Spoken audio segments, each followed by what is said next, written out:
Seigneur soit avec vous. Évangile de Jésus-Christ selon saint Jean.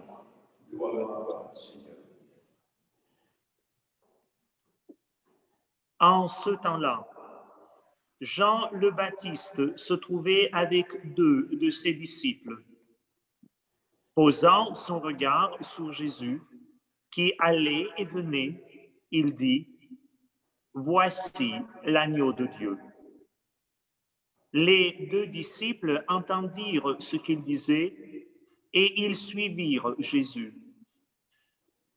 Se retournant, Jésus vit qu'ils le suivaient et leur dit: « Que cherchez-vous » Ils lui répondirent: « Rabbi », ce qui veut dire « Maître », où demeures-tu ?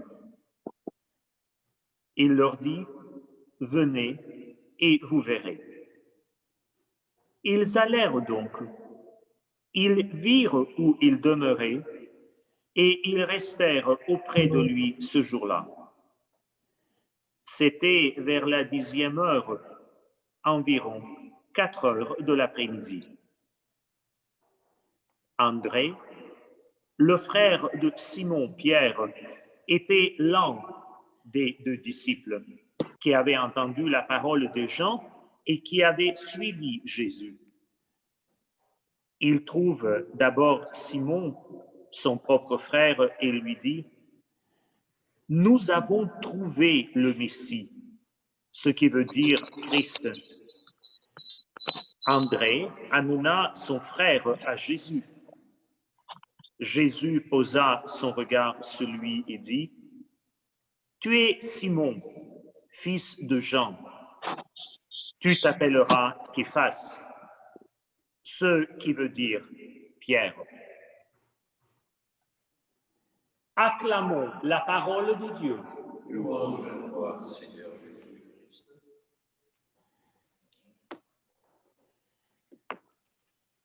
Chers frères et sœurs, dans notre vie, toutes et tous, nous cherchons un sens. On peut même dire nous cherchons le sens. Chacun d'entre nous, par les multiples mouvements de l'âme, de cœur, de l'être, de volonté, de désir, fait une quête, fait en recherche.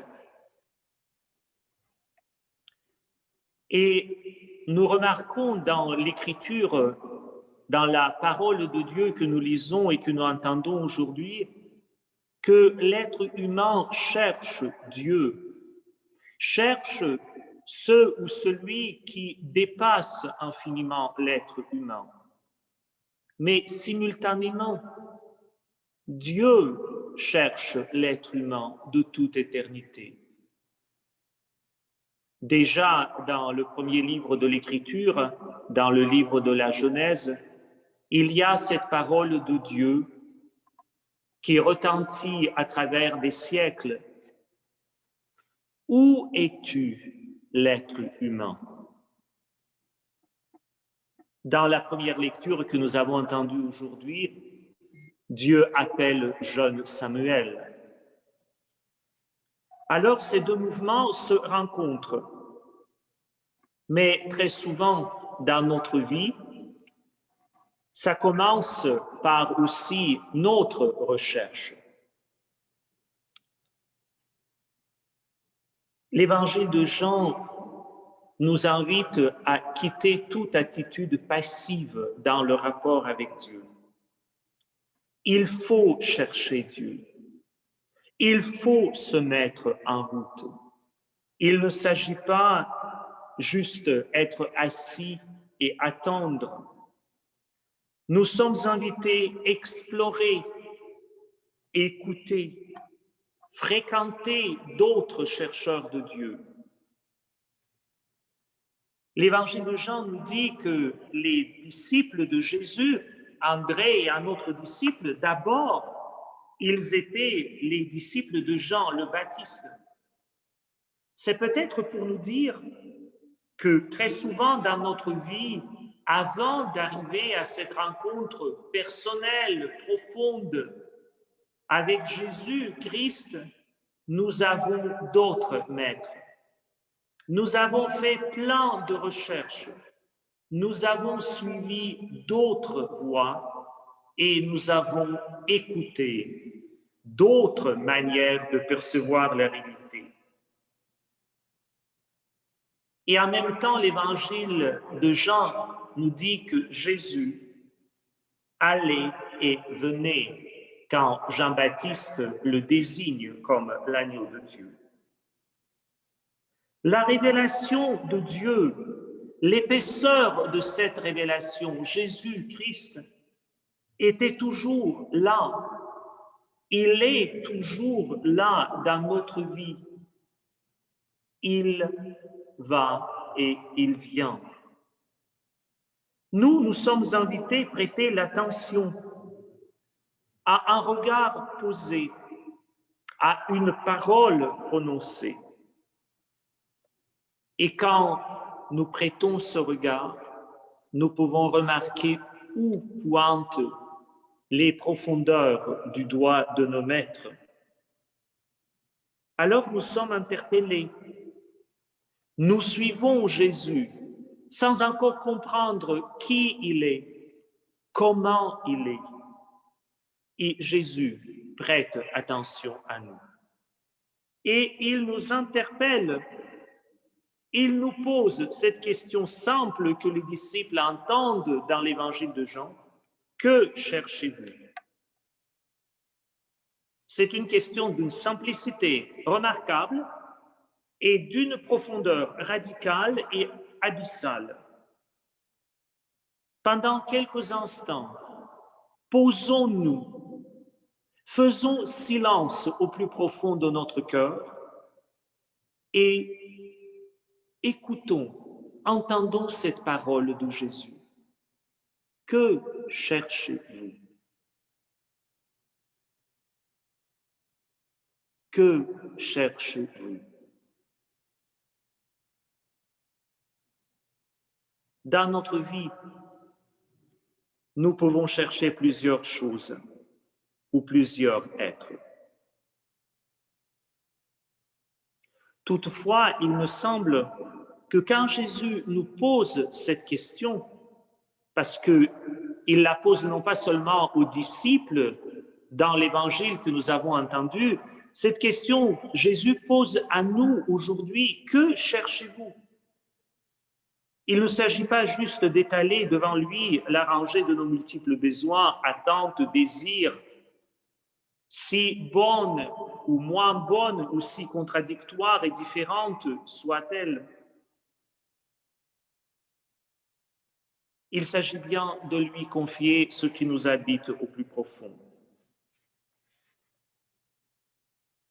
Où demeure ce qui est le plus important pour notre être? Où demeure celui ou celle qui est le plus important pour notre être au point de vue de relations humaines? Où demeure celui qui est le plus important pour toute notre existence dans cette vie-là et même au-delà? Cette question fait l'appel au plus profond de notre cœur et nous fait réaliser ce que saint Paul nous dit, que nous sommes le temple de l'Esprit Saint. Et alors, pour répondre à cette question, que cherchez-vous?